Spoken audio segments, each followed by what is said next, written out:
So, all right.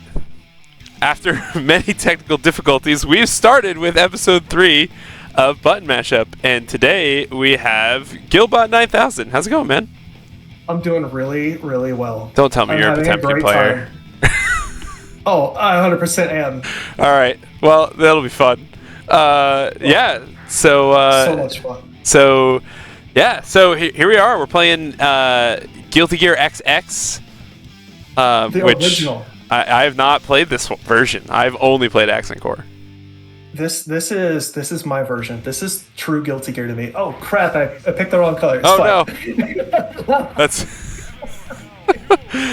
I've also never seen this color of soul, so this will be fun. So why is this the true version of Guilty Gear for you?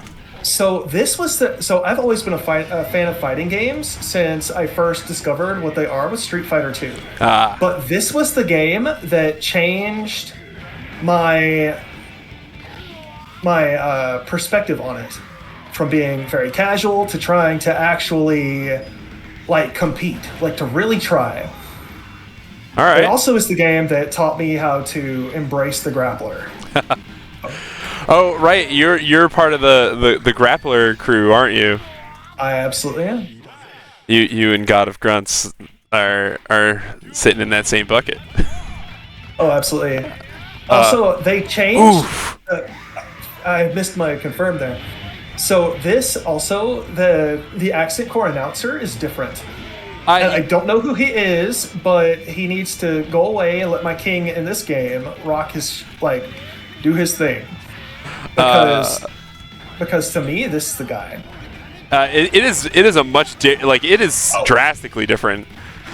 It so is.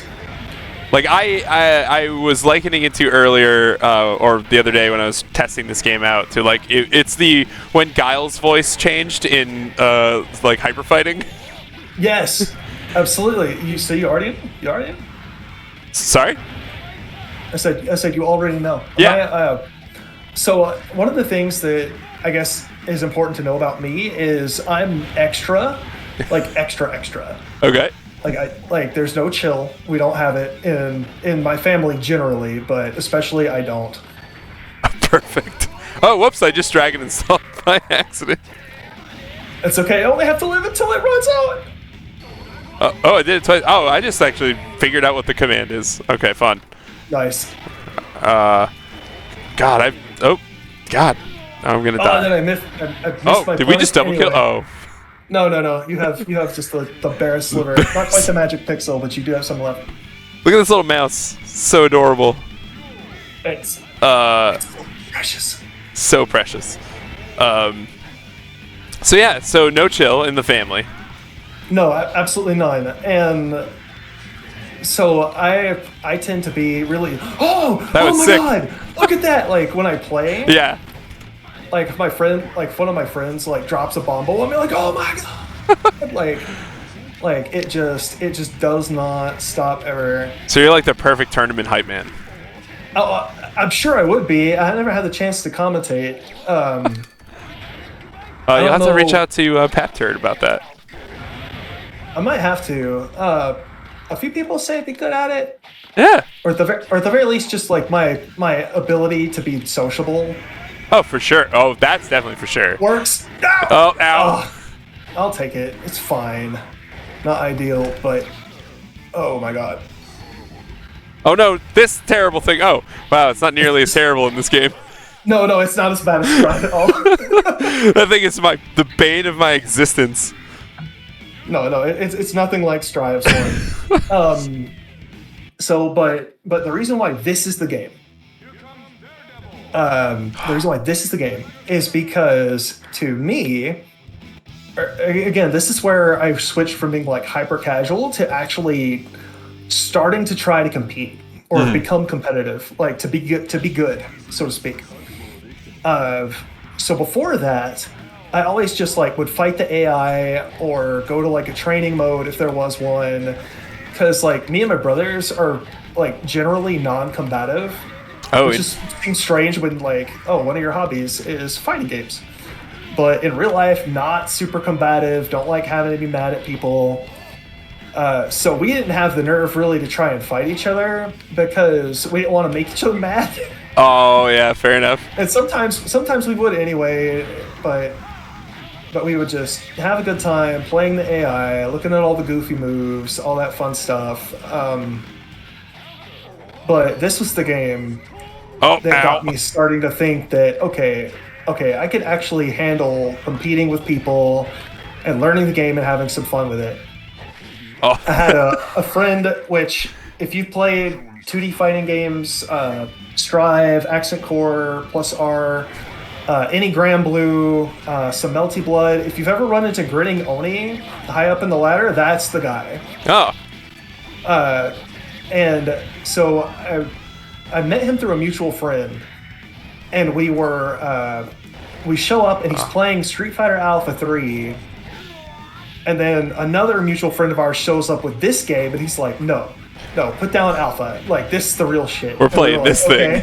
And we're like, okay. And we tried, and it was awesome. And we had a great time not knowing anything about the game, flailing around, trying to get some work done, just being goofy and laughing our butts off. And it was just so much fun.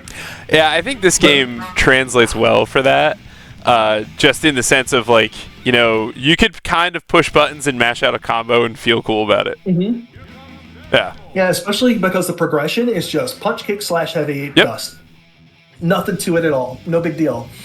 And so it was really easy. You just tag a button and then press the next highest one.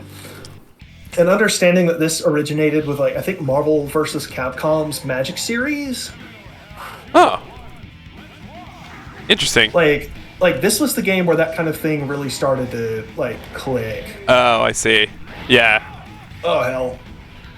We were talking just this morning about being jump happy, and here it is. Yep. For, I believe it was Venus. Yes. Yeah. That's right, because I brought up the Hwarang jump kick, hop kick. It's like, what do you mean I get to jump in Tekken? It's fun.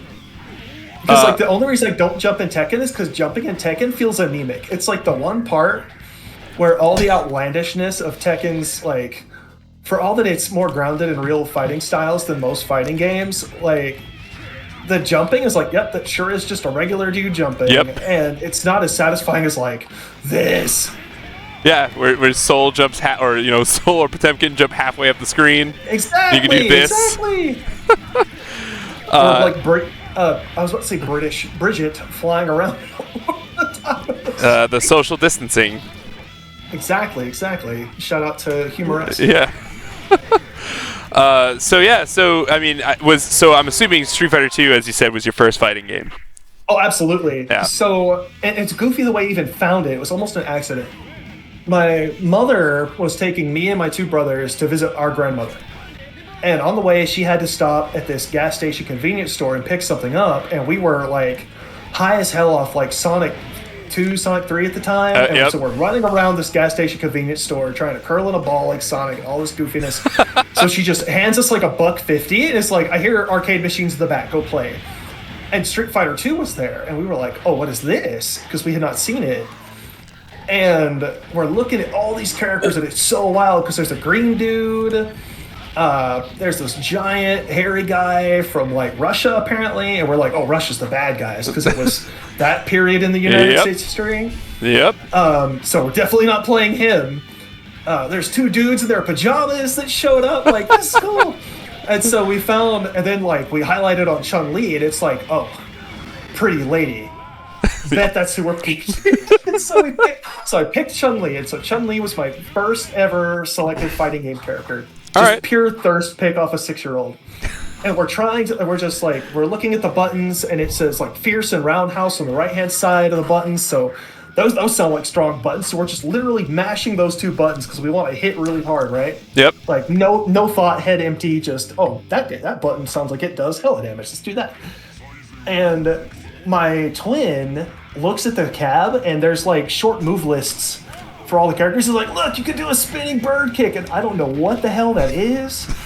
And it says, hold down for 2 seconds, and then press up and any kick button simultaneously. We're like, what does simultaneously mean? We've never seen. We're never learning seen the new word words. before. Yeah, so we're just like jump roundhousing the crap out of like Dalsim or something. Like, can't do a spinning bird kick for our lives. So we burn a $150 trying to spinning bird kick, and it like we're kind of upset about it because we didn't really want to lose and we wanted to do the super cool move, but we're about to go to grandma's, so whatever. So we get to grandma's and she's like, "Oh, my boys," and we're like, "Grandma, where's the dictionary?" And she's so confused, but she grabs it and looks it up, and we find out because of Street Fighter 2 that simultaneously just means at the same time. So fighting games taught me a new fancy word. and think all the craze of the 90s was saying that video games were making us dumber. I'm telling you right now, it made me smarter that day at least. But that was really the start. And then we found out we could rent it from the local rental shop. Yeah, for our Super Nintendo, and it was over. Yep. And so we're trying to do. We spent an hour and a half trying to spinning bird kick, and finally got it. And we were like, okay, the payoff wasn't worth it. Let's try other people. And so Ken was wearing red, and I wore a lot of red. So clearly I should just play Ken. And I did. And it was the start of decades and decades of Ken play. Oh, there you go. And then when the new champions or new challengers came out, and it was Cammy, it was like, oh, now we have a pretty lady that we can actually do the super moves for. So it was a Cammy main for a while. What else? And then every fighting game that came out based on a franchise that we liked that was not a fighting game, we played all of those. So every version of Teenage Mutant Ninja Turtles Tournament Fighters. Yep. Every version of Power Rangers. Like all that mess. And then somehow through all of this, we never got King of Fighters. Ooh, no. Oh, I goofed it. I cannot Dragon Punch. So I'm playing on a pad because that's how I used to play this back in the day, just for the nostalgia. Yep. These days I'm on a leverless. Which one? I have a hot T16. It's the chunky one. You got the chunkier version, the more buttons version. Yeah, I need it. So I wanted it because it had the extra buttons to do like training mode functionality with. Yeah. And Hitbox has been acting up to be very generous to them. So I was like, being generous to them for sure. It's like I don't want to play with my Hitbox right now. I need a replacement. Oh look, this hot company is making one for like $80. Yep. You know what? I got $80. I'm playing on the exact same leverless right now. Nice. Yeah. I love this thing. This thing's amazing. It's so nice. It's so nice to my hands and my wrists. Yeah. Which they're like, yeah, you probably have carpal tunnel. Come back in July and we'll tell you if you have carpal tunnel. I'm like, dope. And then in the meantime, because it's Banner Health Medical in Tucson, Arizona, they were like, we're doing a research study right now to try to develop a new brace to help carpal tunnel patients. Would you like to participate? I was like, yes. So I didn't get put into the group for the new special brace. I have a more standard one. Oh, I didn't jump. Yeah, I accidentally hit a standing dust against an arcade mode May earlier. Oh, I keep dropping it feels just like I'm having flashbacks to being in college and trying to practice hammerfall Roman cancel, hitting it and going, oh, I did it, and then dropping the combo. Dropping everything else. Yeah. Like it took me an eternity to hit close slash after hammerfall Roman cancel back in the day. Oh, right in the face. God, it's so nice to have a functioning hammerfall break again. This is dopamine. This is just pure dopamine. Do you play Potemkin and Strive as well? I did. So when it first started, I played him all the way to floor 9. Yeah. Like I started at floor 6 and hit floor 9 in like 2 hours. And this was like season 1 Strive. I was blowing it up. I went to like basically a management course. Oh no. I think we know where this is going. And then came back to the patch and it was over. Like everyone had grown around Potemkin and he hadn't really, because this is when they implemented the dash cancel change, and of course he can't dash cancel. So I'm playing the only character that didn't benefit from the new universal changes, and everyone by now has figured it out. And so it was just kind of over, and I fell back down to like floor 7. Oh. And that was it. And I was like, well, dang, this kind of sucks. Because I'm used to, at the level I normally play at, I don't feel the tier list. Mm-hmm. Yeah. So it was really weird to be playing at like a low-middle level and absolutely see all of the problems that people were describing in the tier list happen to me in real time. Oh, yeah. I was like, dang, this is exactly what they mean, huh? Yeah. I cheated. I played a character with a dash cancel from the beginning, so it was fine. So I was gonna do that. So I told myself I was gonna, because up until like Street Fighter Alpha 3, I was either playing Ken or Thirst Pig. Yep. Right? All right. And I was like full teenager mode, all that fun stuff going on, because that point to the human life cycle, right? Yep. So Soul Calibur, Tekken, all the Street Fighter Alphas, rival schools, it was just whatever dude is wearing the most red and whichever lady I thought was the prettiest. So you were talking, man. Oh, 100%, dude. And then, yeah, because she was pretty and she was wearing red. Oh, so it's the double feature. Oh, absolutely. See, so it was like this forever. It was like playing Nina and playing like King because he was a luchador. And I was a Rey Mysterio fan back when he was killing it on WCW. Oh.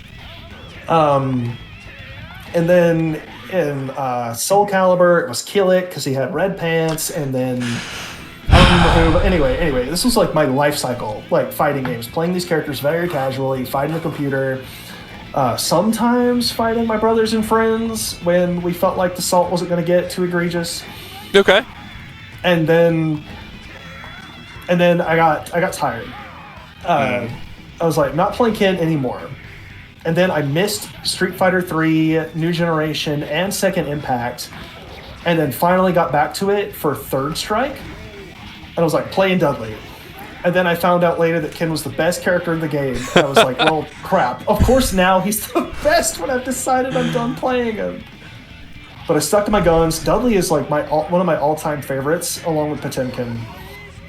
I have like barely any experience with those games.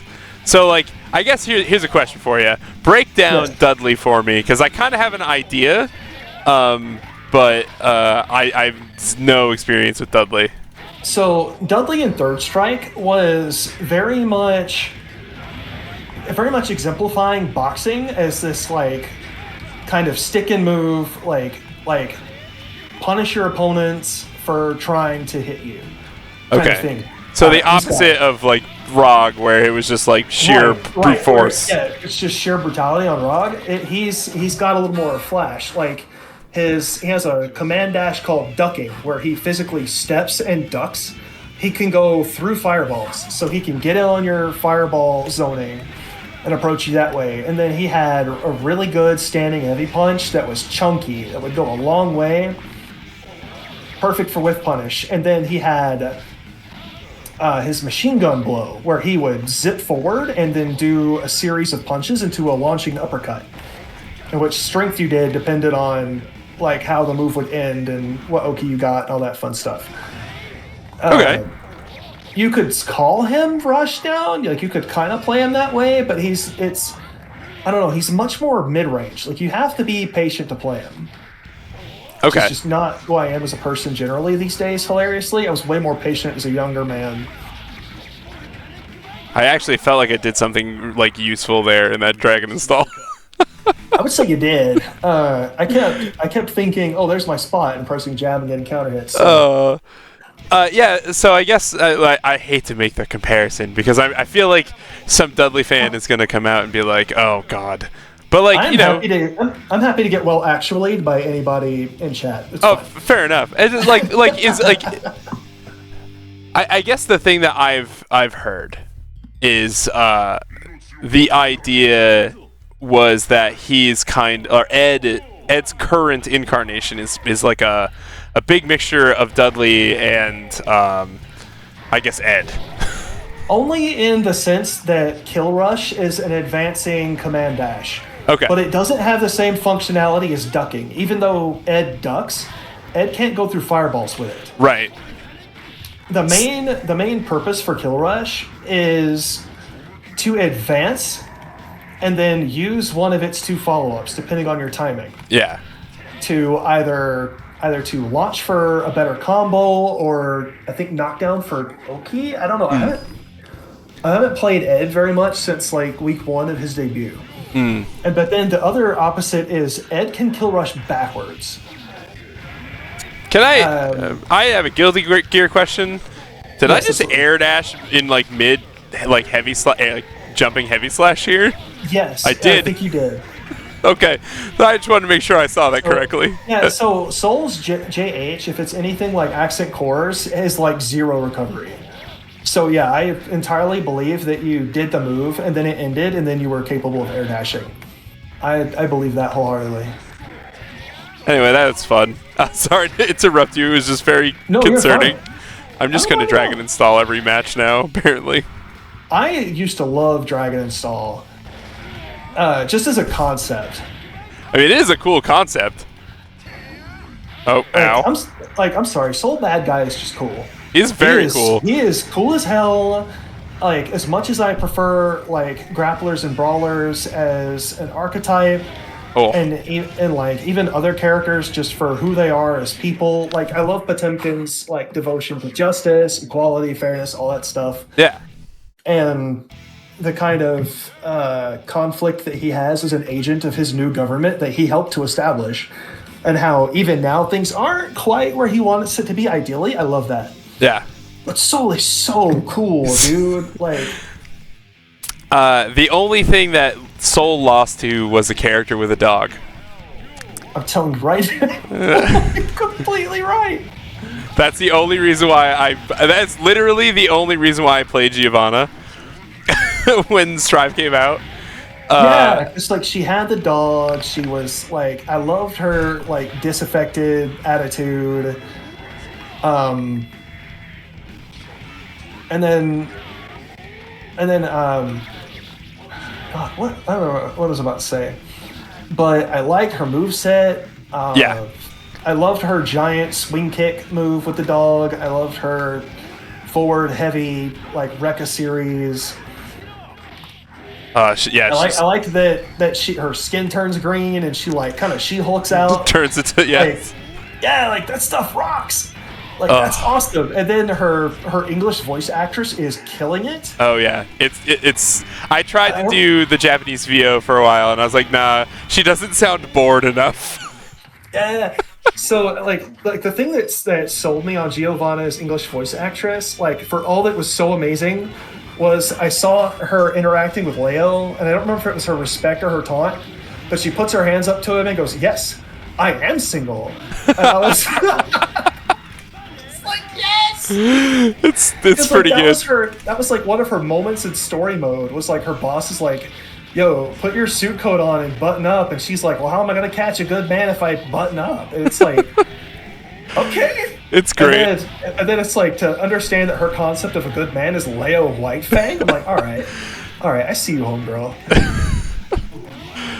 Oh God! Again, music in all these games is fantastic. So, but. That was half the reason I played this game, was for the soundtrack. Especially because I was finally starting to like come out of my like video game and anime soundtrack only shell. Yeah. Because before 2000, I didn't listen to a lot of music except for whatever my parents were playing in the car, right? Mm-hmm. That was their music. It was boring, and it was like half of it was country, so like who cares about it?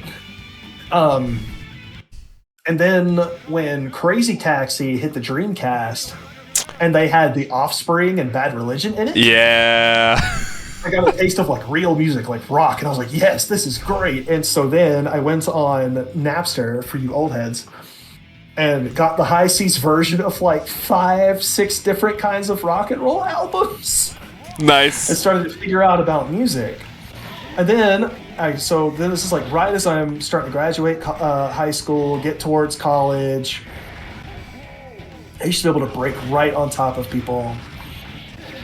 But But then this game was just the rock and roll love letter of all time. Like the greatest. Like, and you can hear like Potemkin's theme, Burly Heart. You can hear pieces of Kashmir in it. So Bad Guy is an entire reference to Freddie Mercury. Queen. Yep. Slayer is named Slayer. Like, there's so much about it. Like, once I started really digging into it, and I was like, oh my god, this game slaps. It really, the soundtrack is the thing that got me too. So I hear that. Yeah. I actually have one of those special edition, not the XX one, but it is the OG soundtrack on vinyl, and it's amazing. So amazing. Oh, I'm so envious. That sounds awesome. It's so not good. Not that I could ever play a vinyl, but I'd love to just have it, you know? Oh, snap, I didn't press down back. I can't wild throw you. Command grab! Command grab! I know, that's the other thing. Soul Bad Guy is a command grab. Like, what? Yes! What Shoto like has a command grab? Exactly. But well, now he does. Yeah. I don't think he ever did before. But yeah, like that's part of like what made Soul Bad Guy. Like, and then he had a loop combo, Dust Loop. Yep. Like the loop. It was so awesome. I can't do that, but I can't either. I spent an entire day. I spent a whole Saturday in college trying to Dust Loop and couldn't do it, which is ultimately why I play Potemkin and not Soul. Fair enough. Like. Soul, I don't know. Soul is cool the way Shadow the Hedgehog is cool. It's like unexplainable, inherent, built into the character. Like, it's like, this guy is just cool. Yep. Totally agree. So you might have touched on this as we were talking earlier, but what is it about fighting games that like really grabs you? Like, what keeps you coming back? So it really is just that whole like cliche, like you want to be a shonen pro tag, go play a fighting game. Yeah. It's that, because as I said before, I have a twin brother. Yeah. And not only are we twins, which was already going to set us up to be kind of small early on, we were premature, so we were a bit smaller. So we spent a lot of time just kind of getting bullied because we were too little to do a lot about it. Yep.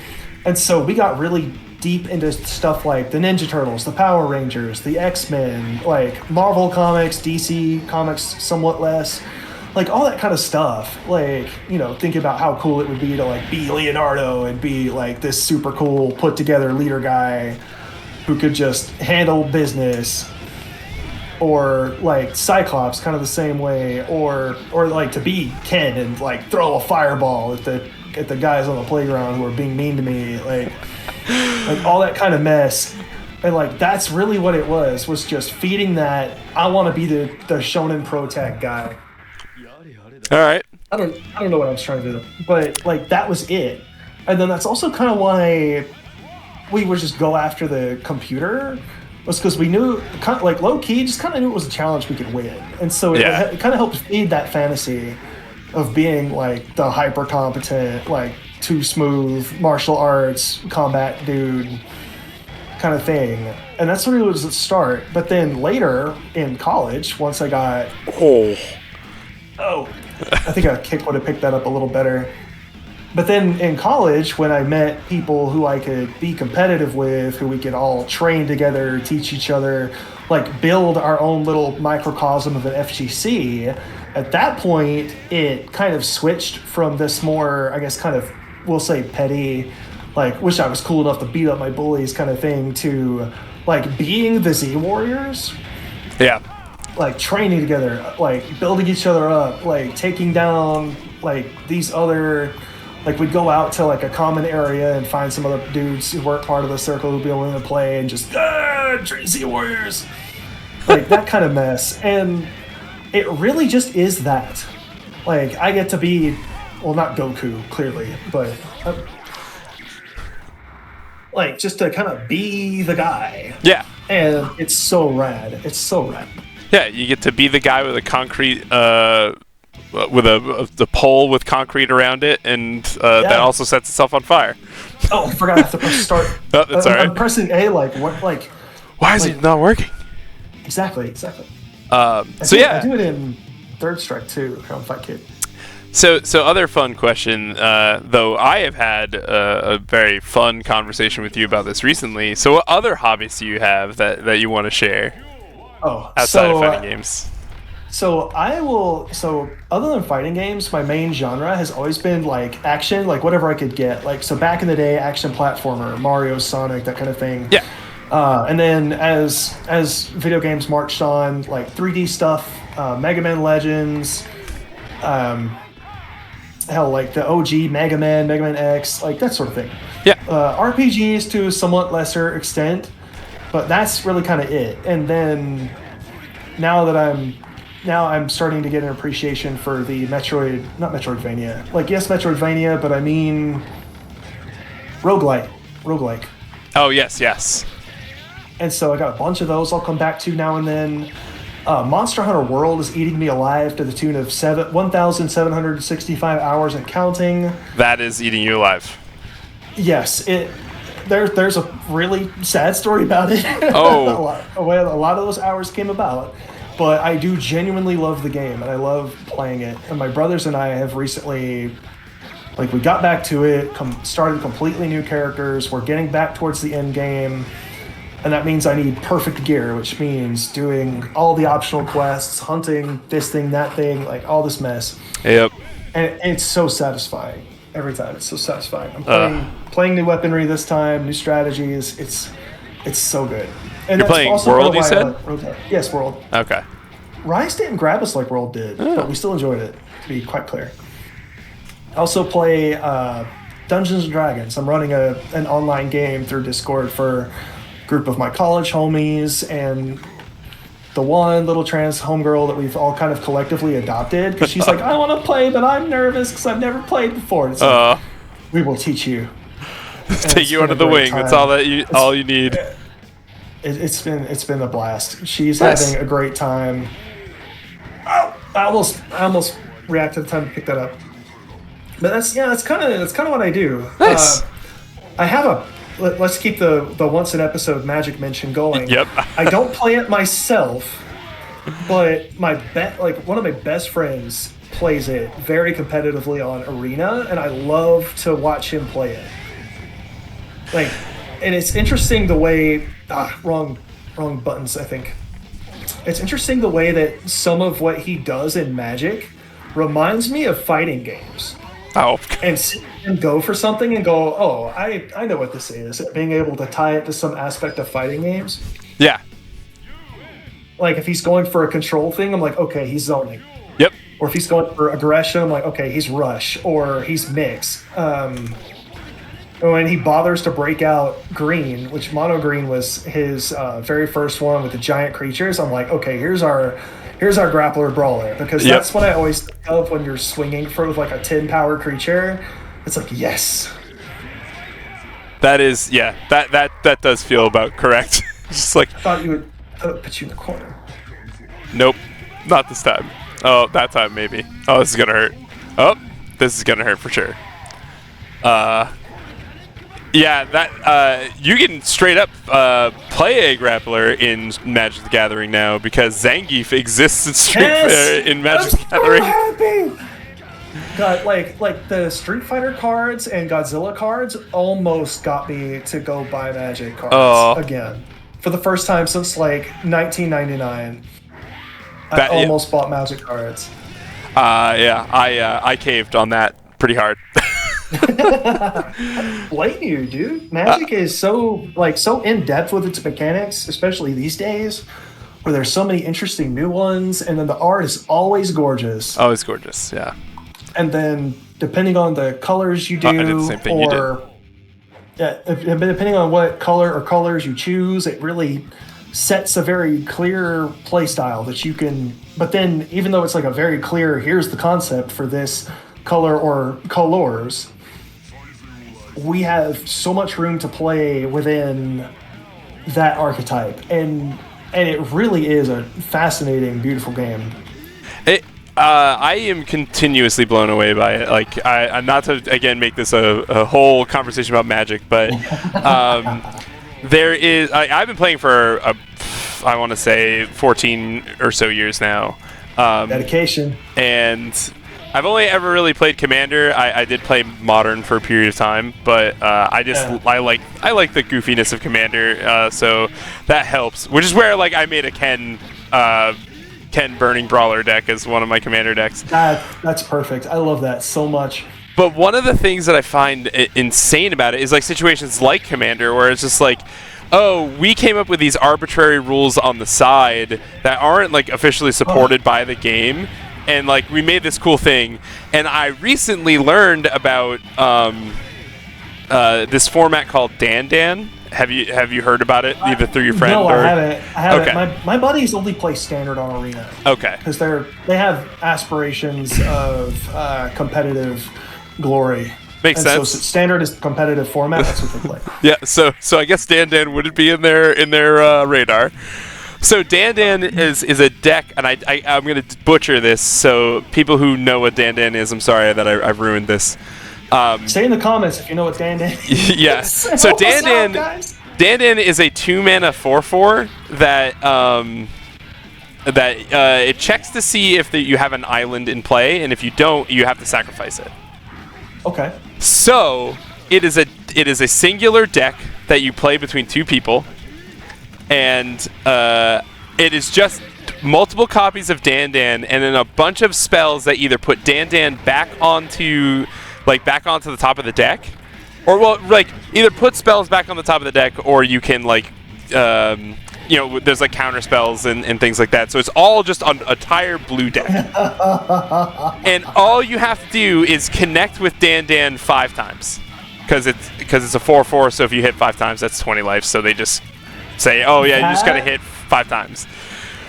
That sounds like absolute glorious madness. Yeah. I appreciate this chaos very, very much. I watched it the other day on a channel that I think T No Limits brought up. I keep calling him T. It's because he likes tea. So it's just a nickname that I have. It's in the name. It's in the name. Count it.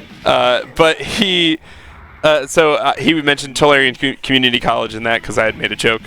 Right. I'm familiar with the channel. Yeah, he had a video on Dan Dan, and I sat for like an hour just mesmerized by this thing. And I was just like, this is the coolest thing ever.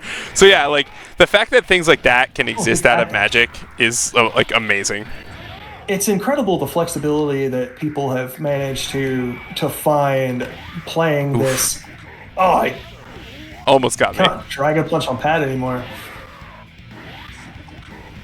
Why? Oh no, I'm stunned. No, I can't. Oh, I barked my Buster. I didn't know there was like stun in this game. Yes. Dizzying and Guilty Gear, I think was a feature until Exard. Okay. It's not present in Strive any longer, but it is definitely not. Exard. I missed Exard completely. By the time I found out Exard was a thing, Strive was already having its first beta. Oh. I was so mad. It was like, how did y'all know this was a thing? You didn't tell me. This is my life for like 6 years. No one bothered to tell me about the cool thing. Yeah. It's like, I thought we were friends. I thought we loved and trusted each other. And here, there's been a whole new Guilty Gear game all this time, and y'all have not said word to me. And now another one's coming out. Exactly. So yeah, I guess another thing, if you're comfortable with it, do you have a thing that you'd want to share about yourself that the folks at home might not know about you, outside of your crippling Gundam love?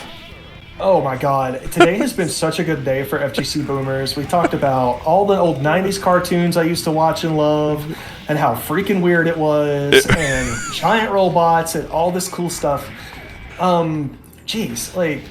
I don't know. What do I want to tell everybody that maybe they don't know? Considering I've been playing a pile of Anila lately, and almost nothing else in any other fighting game, so my usual archetype is grapplers or brawlers, big body style. So Potemkin, Marisa, Gold Lewis, I guess Jack 8 to a degree. Vasaraga and Ladiva were my 2 in the OG Grand Blue. Of course, Anila is too sweet and precious to not want to play. So that's the first. She's my first real Shoto since Alpha 3, actually. And I think, No. I did spend a little time playing Kai in X2, so a little more recent than I think. But she's been my first real foray out of the grappler and brawler archetypes in a long time. I'm so used to being able to see. Sorry to interrupt that. No, you're fine. Oh, you're fine. I need to pause to think. I needed to. I'm not used to not seeing the little air things off the flick. So when I was like, oh, I admit you. I didn't get hit, and then I got hit, and I was like, wait a minute, this is weird. Oh, absolutely. Or maybe I can't see it on my screen. That's a possibility too. I mean, yeah. So he doesn't have like a charge or anything like that. Yeah, there's like usually a little like air burst at the end of his finger. Yeah, it's invisible in this game. Okay. All right, so I'm not crazy. All right, great. No, you're good. Yeah, so you ventured out of Shotos or into Shotos. Whoa, no! Everything just stopped. Okay, well, we're back. Okay, we're back. Okay, all right. So what were you saying? I apologize. You were saying you were talking about your Grand Blue experience. Yes. So Anila is just too adorable. Also, I get to make, because she's like a Terry Bogard. Like whole character reference, I get to make lots of fun sheet puns, which is just awesome. So she's like my first time deliberately not playing a grappler or brawler for like a while. But it's goofy too though, because I didn't appreciate the archetype until this game and this character. Interesting. As stated before, I found Street Fighter when American media was still using Russians as shorthand for bad guys. Yep. So I did not play Zangief. And then also, when we did bother to try him out, we could not 360 to Pile Driver for our lives. Like, I don't think we ever actually did Pile Driver on Street Fighter 2 ever. But then, of course, he could just bust it out whenever he wanted, and it was like half your life meter. Yep. So we were mad at him about that. And then, like in other kinds of fighting games where they had that sort of character, we did not bother with that type. I think we also had equated like, oh, big slow-moving guy must be like bit of a dumb head, neat brain guy. Like, we were very like not super kind towards the archetype. Yeah. Especially because, like, in the Street Fighter OVA movie, the way they presented Balrog was not flattering at all. And did not really help that, like, that kind of weird idea that we had already made in our minds about the archetype generally. Not necessarily about Balrog specifically, but it was not a flattering portrayal. I mean, hell... To be kind. Hell, if you even want to go back to Zangief on that too, the Street Fighter actual like live action movie, he's kind of played as a dum-dum. Yeah, exactly. Like they were like, this was kind of the, and then other media were kind of playing that angle too. Yeah. Like movies, cartoons, TV shows, and things of that nature we had been watching. Like in the Power Rangers, there was Squat, who was like the big guy on a big guy on Rita's team, and not super intelligent. There was Adventures of Sonic the Hedgehog, had Grounder as like their kind of bulky dude. Oh yeah, you tilt your head and squint. Oh, and he was not a flattering concept about that. Like, Grounder. The '90s were jacked up. They were definitely jacked up for sure. Frank about it, like. But it like this game right here, and I had started out because we were just starting to like really be into anime and like having a phase about it. Of course, I wanted to play Chip because he's the ninja guy. Yep. And Naruto was the latest thing that we were watching, the high seas version of at our local anime club. So like, yeah, let's go be a ninja. And it was not working. All I was managing to do was fling myself around the screen uncontrollably and then eventually get hit and like explode because he's made of wet tissue paper. Yep. And then was like, okay, well, I'll play Kai a bit. And I had like one good combo on Kai, and that was it.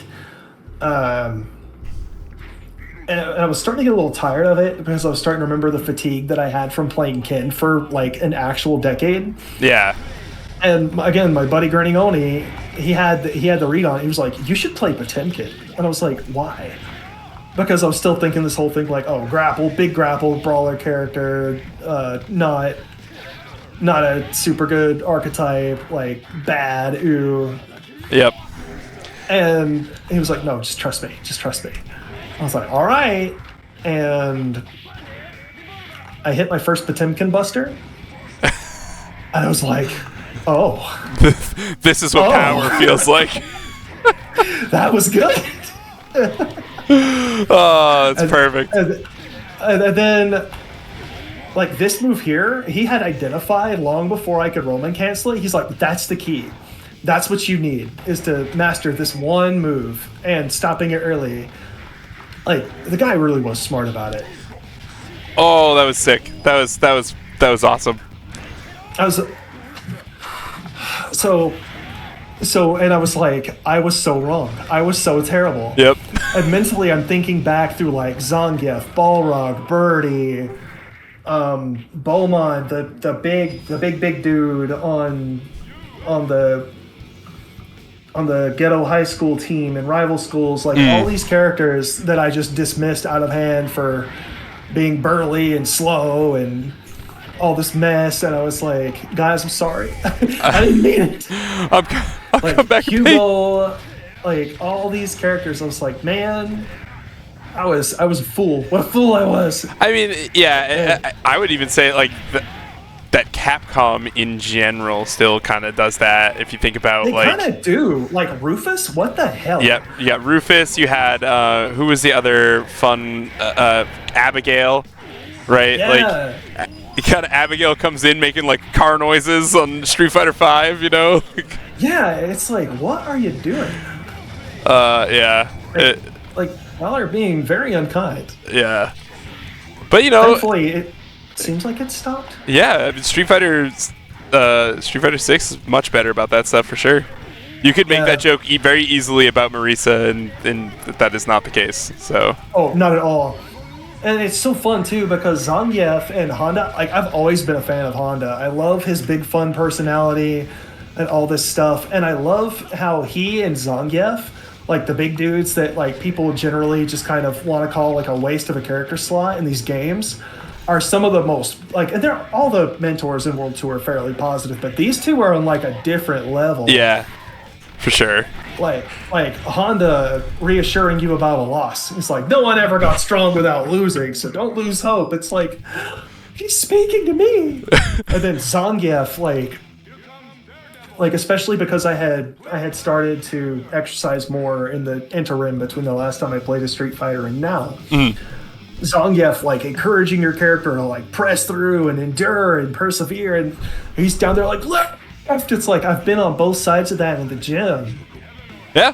And then, of course, he's like, the good things as promised. And he just hands your guy a set of weights that are 10 pounds heavier.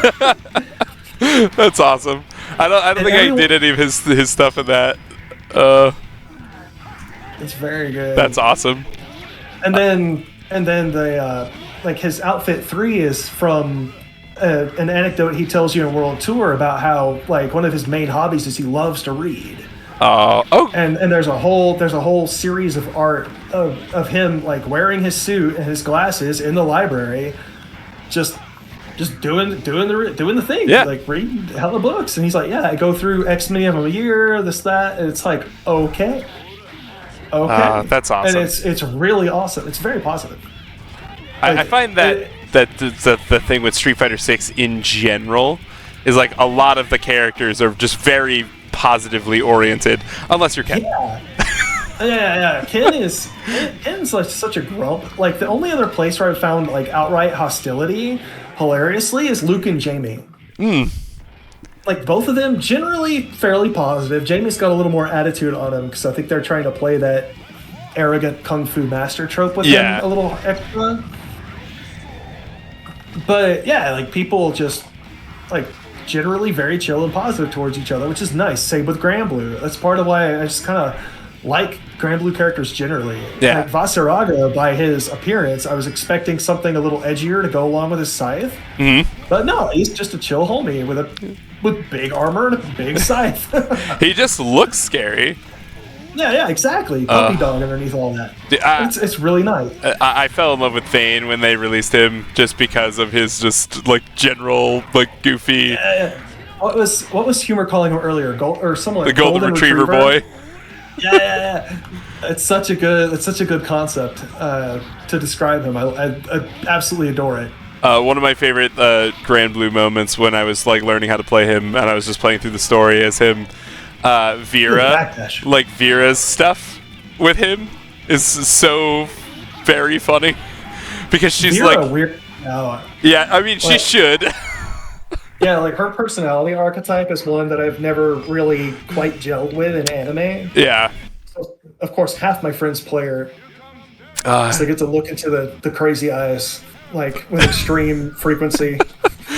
But it's just so funny how like jealous she gets of him like doing cooking lessons. Yeah, it's like homegirl, just show up to the cooking class. Yeah, like it's gonna be. It'll be fun. Stand next to your little girl crush and cook with her and hang out. Like this is what it's about. Like it's fun. Yeah. So, do you compete in tournaments at all? Only very, very recently. So last year in November, I joined an online tournament and got smoked. Oh. One of my matches was on stream. The commentators were not exactly kind. They weren't like super mean. But listening to it back, I was like, oh my god. Like, which is part of which actually gave me a little extra tournament anxiety. Yeah. Because I'm like, if anyone's watching, like, oh god, I'm going to be so embarrassed. They're going to be like, here's this old man trying to play a young person's game. What's doing here? Why did he even show up? Like, and it's all in my head. Literally no one has ever behaved this way to me in any tournament experience. But scumbag brain got a scumbag brain. Yep, absolutely. And it's just a constant worry. And then I went to DreamHack and washed out of pools 0-2 with no spectators. And had the time of my life getting annihilated by 2 jury players. It was almost the perfect tournament experience. Yeah. Minus my abysmal record. Hey. Which I would later find out that an opponent I was supposed to fight didn't show up. So technically I won in 2 at DreamHack. All right, there you go.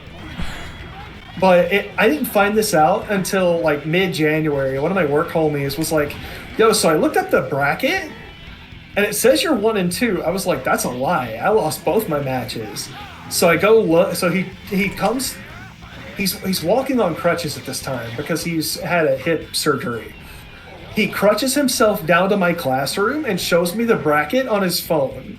Oh. 1-2. And I look and I see the disqualification. I'm like, huh. He's like, so really, you did win a tournament fight. I'm like, I didn't play that character. And he was like, no, you won. And that's really been emblematic of how it's been.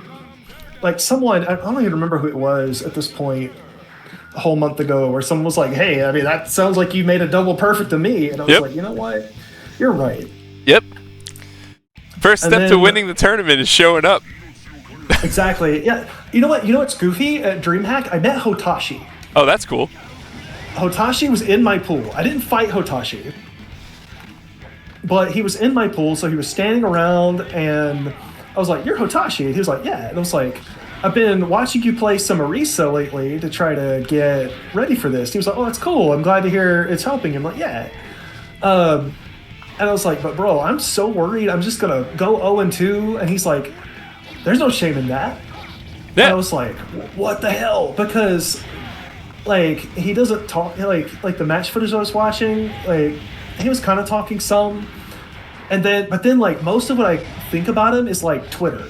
Yeah. Where he's, like, kind of corny sometimes. Oh, yeah. And so hearing him say that was a bit of, like a mind-bending experience to me. I was like, oh, okay. You realize he's just a dude. Yeah. And I was like, all right. And he was like, you showed up. You already did better than, like, so many other people just for that. And then there's bound to be people who DQ because they don't show up. So you definitely beat them. Yep. And just the fact that you were here is enough. The fact that you showed up to compete, it means so much. And I was like, thank you, Hotashi. Like I was chill about it and like out loud, but inside I'm like, oh, thank you. Oh, that's awesome. It was such a good time. And it really, I don't know, like people say that like a bunch of people who are like really kind of weird or otherwise aggressive on Twitter are just not like that in real life, and I'm starting to wonder, oh, my Buster didn't work. Like Punk is very famously like aggressive on Twitter, but then I also hear like he's the chillest guy in the world IRL, and so seeing this where like Hotashi is on like Twitter or something calling Romola a wretch for like playing Testament or something, or like spamming Honda butt slam and headbutt in Street Fighter 6, or like calling some Strive track he didn't like a pox on the ears. Like I'm like, okay, so he's just a guy. Like, at least he's creative about that stuff. Yeah, you can't deny that. But I'm also starting to realize too, though, that like text only communication is very like there's so much that you just lose. Yeah. Without a facial expression, without body language, without a gesture. Because I have a very dry sense of humor that I don't think comes through in text only. Interesting. Like,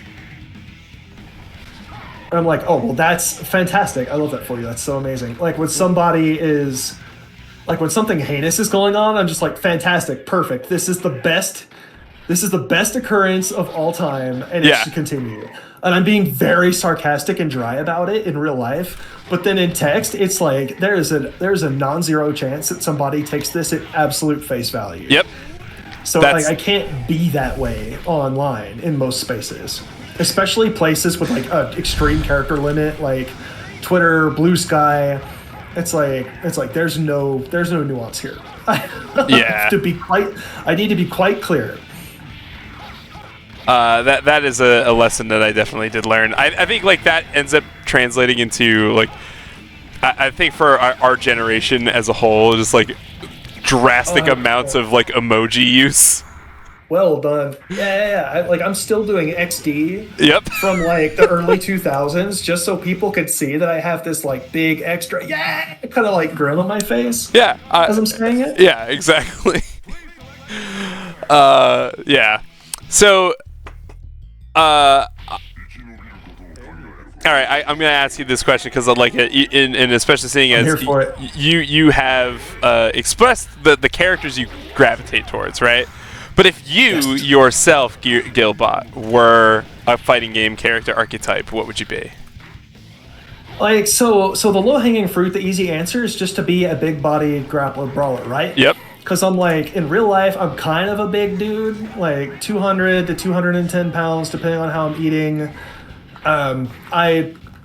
It's really just going to end up being a weight class thing if I ever get into a fight in real life. And please, God, don't let me get into a fight in real life.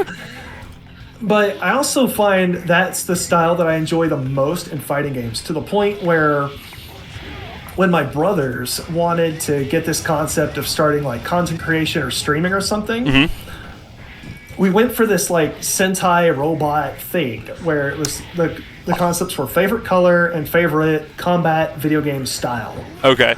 Which is what my avatar is the robot that I commissioned. And I'll send you the PNG and you can throw it in the thumbnail. Sure. So everyone can see the full majesty. But like I really do think it would be big dude, big armored move or moves, maybe something more like Maxima from King of Fighters. Ooh, there you go. Which I would hesitate to call him big-bodied, definitely brawler, maybe grappler. Oh, Yashiro. I hit you with the pixel. Why did I try to do silliness with a super move? I should have just blocked.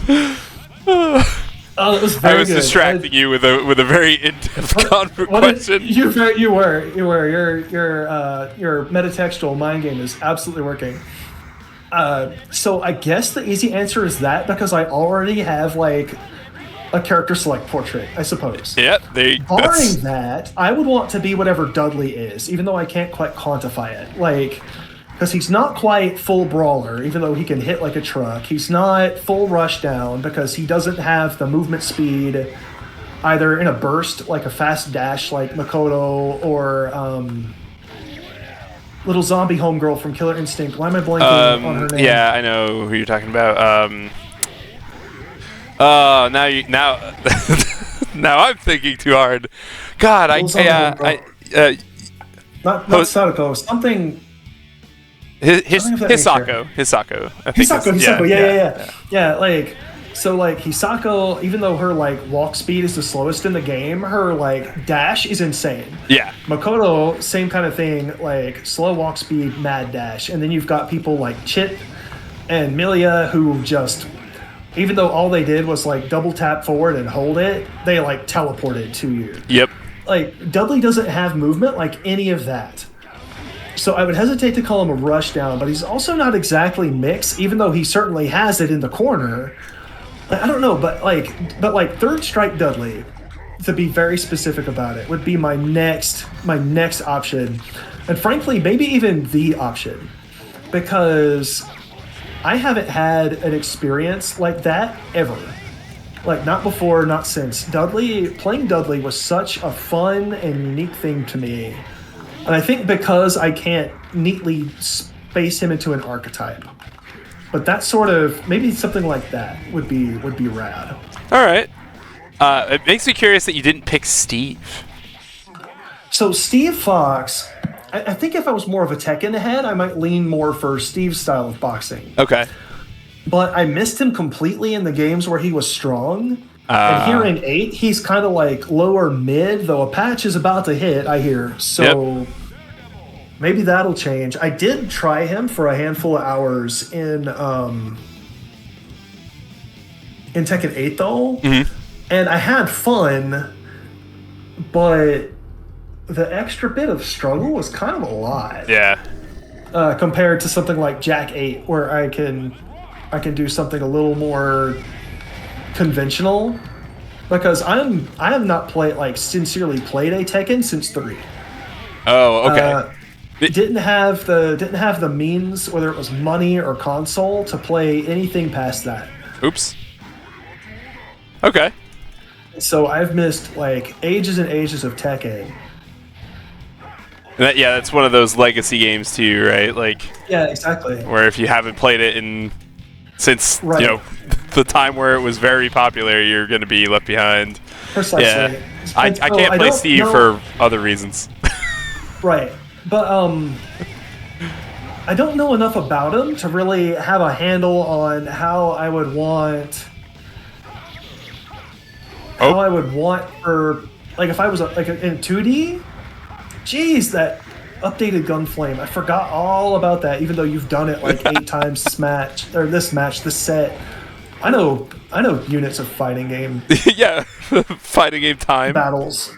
So I don't know enough about them. So if we're going 2D, it's either like straight up just Dudley and what Dudley's doing in Third Strike, or some other take on the grappler, brawler, big body archetype. All right. In 3D, I don't know, dude, because I have not, like, even back in the day, I was not that heavy on the 3D fighting games. Yeah. So I played Virtua Fighter 1 and Tekken 1 in arcades, and in Tekken I was just playing King because Luchador. Yep. But then in Virtua Fighter, I tried so many people on that roster. I tried Akira, I tried Jackie. In VF2, I found Lion. And the whole reason I even played Lion is because in his Mantis-style Kung Fu, the way he would hold his hands reminded me of, like, if you were trying to make, like, a chicken beak with your fingers. And then if you did, like, forward punch, he would just kind of, like, doink you in the chest with both hands, which, when you're 10 years old, is the most screamingly funny thing in the world. So I was just memeing forward punch and just doinking the AI to death in Virtua Fighter 2. And that's all I did. And so I don't really have a good concept of how things should be in a game like Virtua Fighter either. Yeah. But then in Soul Calibur, even though I started on Killick, and I missed Soul Edge completely, I started on Killick, but then I ended up also playing Shanghua, Maxi, Taki, Ivy, Cervantes. I played almost everyone on that roster at some point, and only to a very shallow degree, so I still don't understand what I'm trying to do in 3D. Yeah. And then Dead or Alive, like, just forget it. Like, You played Like, Hayabusa because ninja. I played Hayabusa because of ninja. I played Hayate because his style in his biography was listed as American karate, which I actually took for a few years. Oh. And then it was Kasumi and Ayane were the characters I was playing. Yep.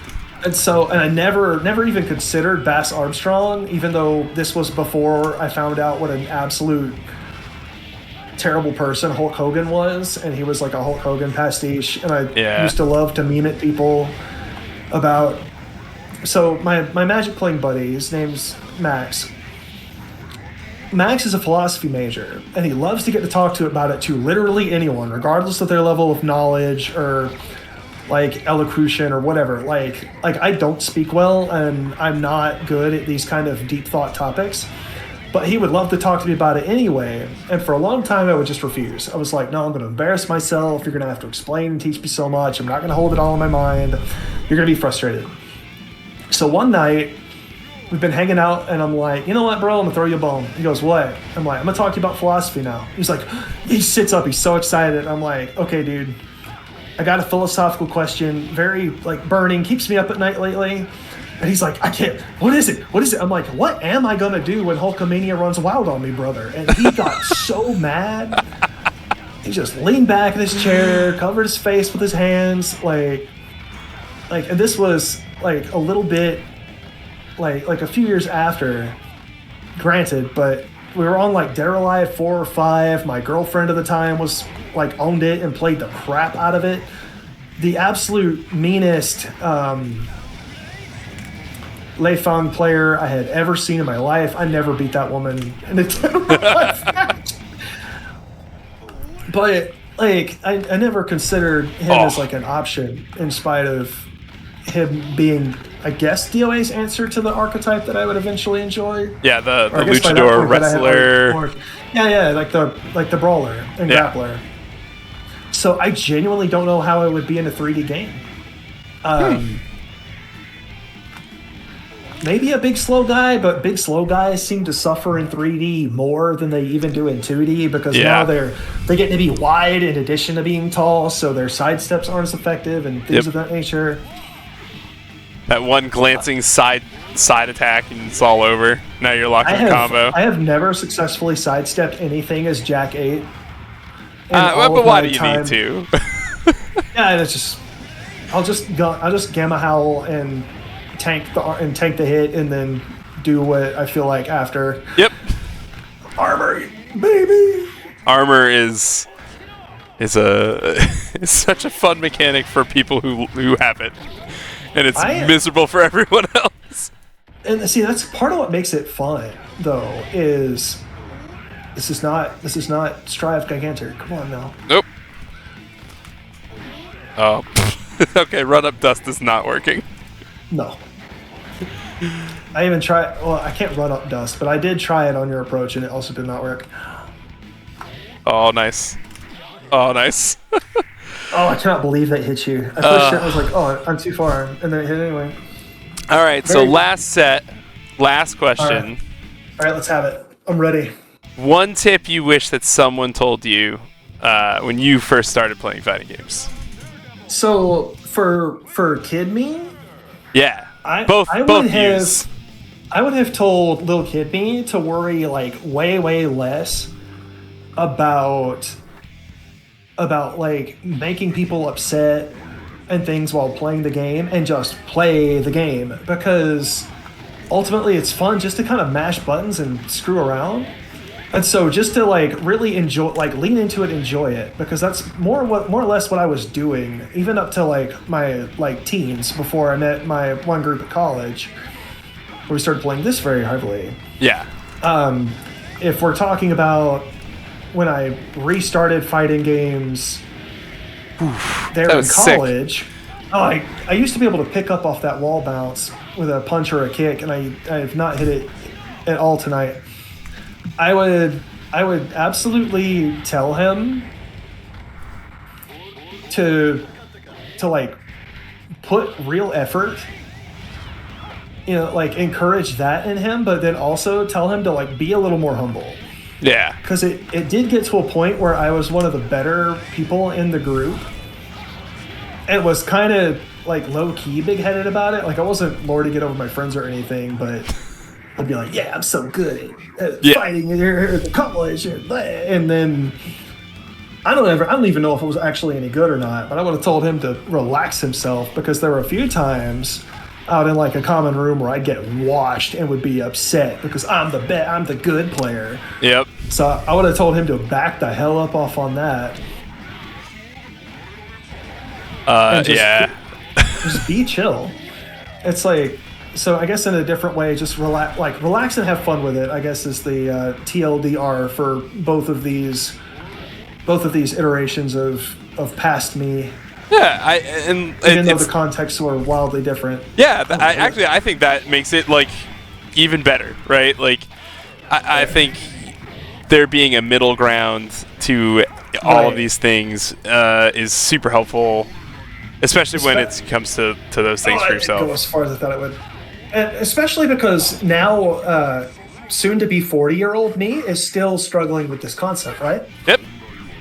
It's part of what, like I said before, nervous about what people are thinking of me in the middle of a tournament. And when I played Bato City, I didn't have the Tekken. I don't think I had any on-stream matches, and so I was able to play and be chill and just enjoy the tournament experience. And then in Street Fighter, I was on stream versus Mango's JP, and had been away from the game since December and had forgot all my JP stuff. And like my layer 1 stuff that I would run on a JP and ranked was not working. And I was just super flustered. I'm like, oh, I'm on stream. The viewership probably thinks I'm a dum-dum. I don't know what Bato and Camarilla are saying about me. And I was just this is that tournament. Head. Yeah, I was in my head about it, which is why I came in a little salt later and was like, I gotta figure out what to do about this shit. Yeah. But then I went and watched, and Bato and Camarilla were super chill the whole time, and they were like, yeah, go Gilbot. Like, they were like cheering me on and stuff, like bring it back, dude. And then when I did like a light quadriga, and Mango was like DI, and it was perfect. And then I busted out the level 3. They reacted the way I reacted, alone here in my room, where like, yeah. And it was like, okay. And so Bato and Cam really helped me to kind of get through that.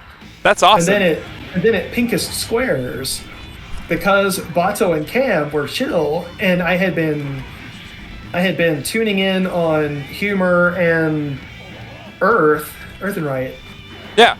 When they were commentating other people, it's like, okay, it's gonna be all right. Yeah. And then I was able to just be nervous about playing the game. And not anything happening outside of it. Still very frustrated with Zeta, because my first set I got washed. God, who was it? Geolancer was doing some stuff that I had never seen out of a Zeta player ever. And I was like, what is this? And I got ruined. And then brought it back in the next set, in the next match, a little bit, just a touch. But then it was a completely different issue where now it's like I'm underestimating me because of how bad I got washed that first time, and then I embarrassed myself by being post-tournament salty again. But I don't know. Everyone, part of what makes being here with the FGC Boomers so good, and why I wish I would have found the place a lot sooner, is everyone kind of gets it. Yep. Like I posted what I posted about Geo. Like, I genuinely thought that he was starting to sandbag for one reason or another, or they. I gotta figure out what everyone's pronouns are. We'll say they for now. That they were sandbagging for some reason, and I had no reason to think that, except just to kind of like be bad on myself. And when I mentioned it, it was instant regret that people were already replying to it. I was like, well, shit, I can't take it back now. Yeah. Here come the consequences of my actions. But then nobody really came at me sideways. Everyone was really chill. And then again later, fighting J-Hall in Street Fighter 6, they were buffering Tensho kicks, but at a range where I thought there was no reason for them to have the Tensho kick. Because I was never going to jump that far with Marisa in my own mind. And so I thought I was getting teabagged, and I was grumpy about that. I was like, I was like, okay, so we had a misunderstanding, it's fine. And everyone's like, yeah, it's all right, bro. And I'm like, everyone's being really nice. What the hell? Yeah, I mean, I think. Yeah. Oh, go ahead. Keep going. And I don't know. It's just nice to be in a place where people get it. Yeah, Like, I completely agree with that. and it's not like the FGC generally is a hard space to fit into because everyone at this point, if you're into fighting games, you're in it, and you're so enthusiastic, and so it's really easy to show up almost anywhere and just start up a conversation and have a chill time. Like even I've been doing tonight, and like we keep doing with the boomers and all that other stuff. It's great, but the boomers are on like another level of patient and understanding and welcoming and chill and positive, and it's been so nice. Yeah, it's a really godsend for sure. It's so nice. I love this place. I mean, like it was the entire inspiration. Like the everyone's positivity and kindness has been was the inspiration for this show for me. Yeah. And like I was like me wanting to showcase that more. But yeah, and like that was like you mentioned Bato City, and like again, shout out to Debato for just putting on a freaking killer tournament series. Bato is a true champion. I need the stars to align so I can get back in there. Yeah, same. It's my Magic night, unfortunately, so I don't get to play it as much. Yeah, because so like there's like 3 Bato cities now with Strive, and one's on my D&D night, and one's on my anime night, and one's on another night, and it's just like I already have so many obligations. Yeah, it's the rough part of it because it's generally a thing that I love to do. I've actually in my absence, because he doesn't work on Mondays, I'm trying to send my nephew over there to go play Bot City. Yeah, so seeing that, I think that's awesome that your nephew is in here and you're able to mentor him and he's having fun and all that stuff. Because my nephews are really young. They're like 10 and 7 something, 7 and 5. Time flies. Yeah. Like to me they were infants like yesterday. But they're not. Yeah. But trying to get them to play a traditional fighting game has been such a struggle because I want them to get into this genre and I want them to have healthy competition, understand what that looks like, and all this cool stuff. Yeah. But then I also worry that like because I'm not like present, I can't really be that influence. And my brother does not play the way that I play. Mm-hmm. Also, I think last 4th of July, I might have low-key just beaten the love of Street Fighter 6 out of them. I misjudged their skill level because my brother was gassing them up so hard. I was like, all right, got to bring my A game. Yep. And then it was just a wash. Like, I was way overdoing it, and I don't think they had any fun. But yeah, that's rough. Thankfully, my youngest brother dug up Pokken Tournament. Oh. I was like, guys, it's Pokemon and fighting, and it's lightweight enough on the fighting aspect, like mechanically, that they can really do it. But then also because it's Pokemon and it's silliness, like they can curb the salt about losing and just have fun with it, and so they're still kind of there. So he's carrying the torch for me, my youngest brother. There you go. That's perfect then. Yeah, it's awesome. It was a similar situation for me, and just like the distance, it was difficult to like keep that going. But I think it was, I think it was Guilty Gear. I brought it over to my parents while he was there, and I was just like, "Oh, do you want to play this with me?" And he was like, "Yeah, sure."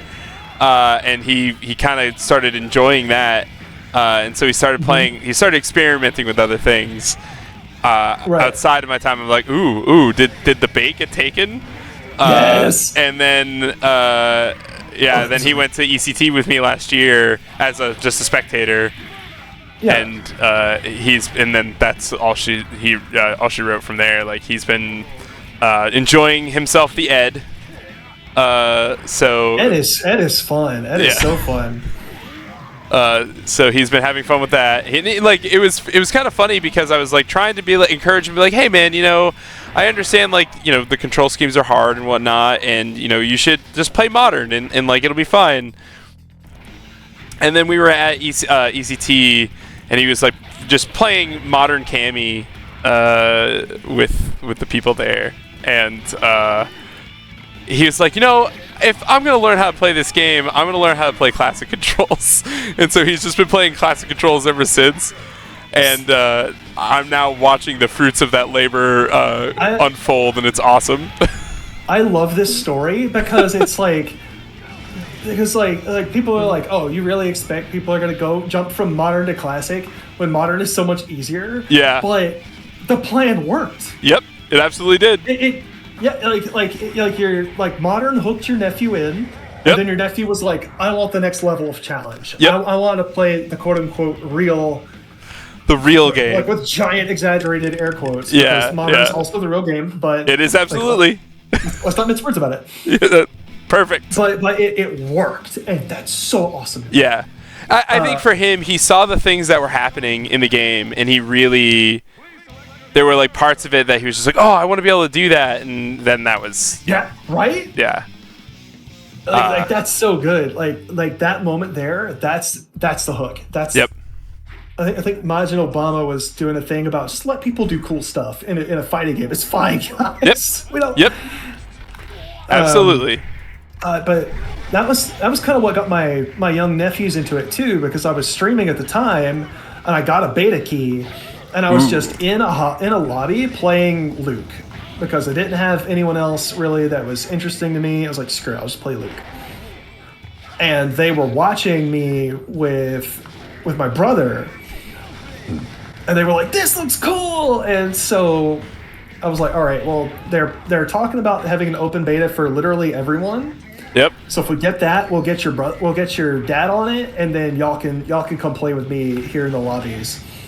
And oof, I can't believe that got you. And so and then of course they had the open beta. I got them in. They played. The oldest played Kimberly, and the youngest played. God, who did he play? I don't even remember, but they picked their characters and went modern and just went ham. Auto combos, simple inputs, because they were already kind of accustomed to Smash Brothers. Yep. And so, oh, you just press this one button. I think it was bound to right bumper on their controller. It's like, just press right bumper in a direction. You got it. And they were able to comprehend it. And then once they started really digging in, that's when they were like, oh, we want to play this. And then what's even better is on the full release, my brother bought it. And then when his wife saw that there was a simpler control scheme when she was watching their boys play, she was like, I want to try this. And you should have seen my eyes bug out when we were talking about it. He goes, oh yeah, by the way, my wife played Street Fighter the other day. And I was like, what do you mean? Like, because all I had ever known her to play was like Elder Scrolls games. Okay. And I was like, what do you mean she tried Street Fighter? Like, that's so far outside of her wheelhouse. She's like, yeah, she picked Modern Jury and kicked the boys' butts with her. And all right. They got indignant and came back at her, and now everyone's playing Street Fighter in the house. So I was like, yes! Perfect. And I approve of the character choice. As the cheering player. Jury was my first selection in Street Fighter 4. Mm-hmm. And I loved her to death, but something happened between 4 and 6 with her fan base that just... I don't want to be associated with, so I don't play Jury anymore. I just pretend that it doesn't exist. That's my easy way to do that. Oh, but I had your mental fortitude, my dude. I only picked her up. I don't know if I've ever talked about this, but the only reason why I picked her up was because I got tired of fighting Ken in Street Fighter V. I'm telling you right now. Because I was playing Ken, and I was like, every match I'm playing is a mirror match. Yeah, it really is like that. Yeah. So I don't blame you one bit. Yep. Oh, I missed my follow-up. Oh. Yeah, there you go. You got it now. I hit the kick, but it didn't pick up. Oh my god. I'll take it. Screw it. But man, it's understandable. Like I enjoy her attitude, if you will. I don't know why. So no, 100%. Like there's something about it. Like hyper arrogant villain lady Yeah. that is just good. Yep. Like it's just good. It's Yep. the reason why I like Rouge the Bat, because she has like a hint of that on her, along with her like sassy jewel thief persona. Black Cat and Spider-Man, same reason. And did you ever watch an old anime called Ronin Warriors? No. Okay, so in the later, it was very like anime Power Rangers. It's like 5 dudes, and they have special like gemstones that they can use to transform into superpowered samurai by invoking a virtue, like one of the classic Japanese virtues. Yep. And in the second, I think it was the second season. Regardless, it was the final season. They had this, like she was like a priestess kind of, with like dual short swords. Okay. I guess is the best way I could describe. Her name was Lady Kyra, and she was full like just absolute arrogance. She had all of their numbers, 1-on-1, 1 to 5. It didn't matter. She could crush them, and she was so fun. She was such a good villain, and Juri brings that to the table 100%. Yep. Because she knows how good she is. She knows she's got your number, and does not care about being shy about it, or like she's just gonna let you know. Yep. Exactly. And it's good. It was. I don't know. I didn't know about it being like a thing until Street Fighter 6 came out, and I was like, well, I'm already pot committed at this point. I don't have a choice. Absolutely. I just got to stay with it. This game is just going back to Guilty Gear as a whole.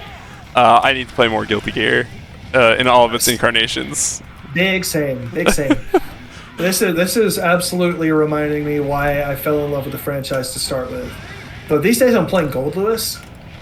Oh. And I have to play him on arcade stick so I can get the half circles for this Behemoth Typhoon. You need your Behemoth Typhoon. I mean, it's this entire kit. I got to be able to do it, and I still have not got, for some reason, half circles very consistently on leverless. Oh. But Gold Lewis is fun to me because I love when Japan is just like, we're going to absolutely send up a stereotype of an American person. Yep. It's so fun to me. At least he's like a fun stereotype about it. Oh, he is. I love it. He's a big, burly dude, Texan accent, like Area 51 stuff, and vehemently denying it, even though it's blatantly obvious. I'm like, if that just isn't the American government right now. It's so funny. And then I also love when, like, in other media, like, was it Get a Robo that had Texas Mac as a robot? He's just like a cowboy. It's just like a big cowboy robot with a cape and a Stetson.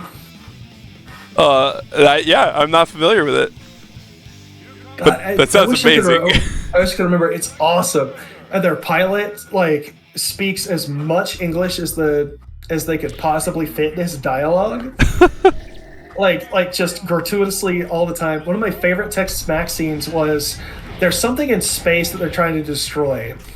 And I don't remember the context because what comes next just overpowers all of my memory of it. But he's on the White House lawn with Texas Mac, and there's like a statue in the middle of the White House lawn, and he pulls it and it's a chain. And he unearths a sniper rifle and points the sniper rifle at space and goes, "This gun's got too much high power, man." As like his way of explaining that it would very definitely hit the thing in space. Yep. And it was such an American thing to say. I was like, I howled and laughed until I cried, until I couldn't breathe. I was clapping my hands, literally rolling on the floor laughing. I wonder it was perfect. I wonder if Gold Lewis is some reference to that then. I would love that if he was. Just the fact that he like pulls a minigun out of nowhere. It's so nice. He has a laser eye. Yeah, and I love, especially in his English voice, if you blue burst, he goes, "Eat shit!" Like, I'm like, that is it's such a good line. The delivery is awesome. It's perfect. I forgot that's what he says. Oh, that's awesome. I just, man, I wish you could set languages independently in Strive, because I'd set like Giovanna, Leo, Gold Lewis, and I think Abba, all on English, and then leave the rest Japanese, and would be having the time of my life. Yeah, you get that good Jameson Price voice Jameson act Price. for Leo. Yeah, and then he's the, I want to say the commander in Monster Hunter World 2. Oh, I think you're right. So he's like, "Where's my Dragonator?"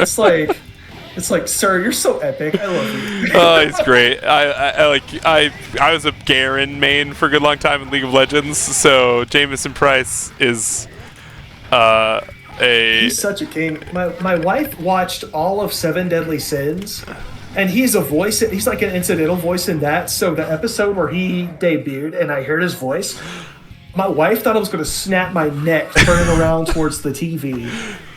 And she was like, "What is wrong with him?" Like, he's the guy in my Monster Hunter game.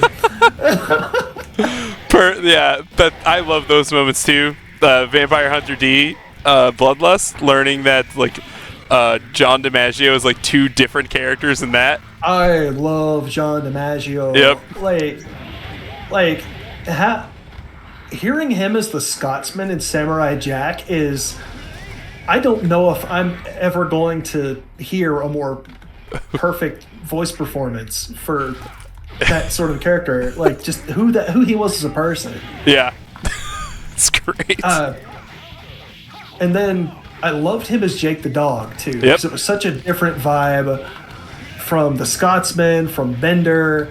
And then he was Hammerhead in The Spectacular Spider-Man and killed it doing that New York accent.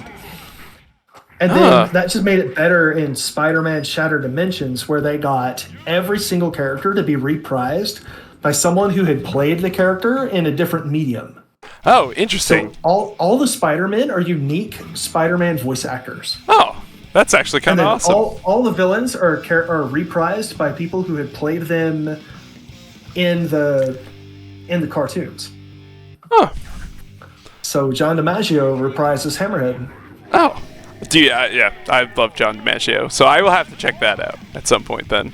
Absolutely. All right, man. Well, any closing thoughts?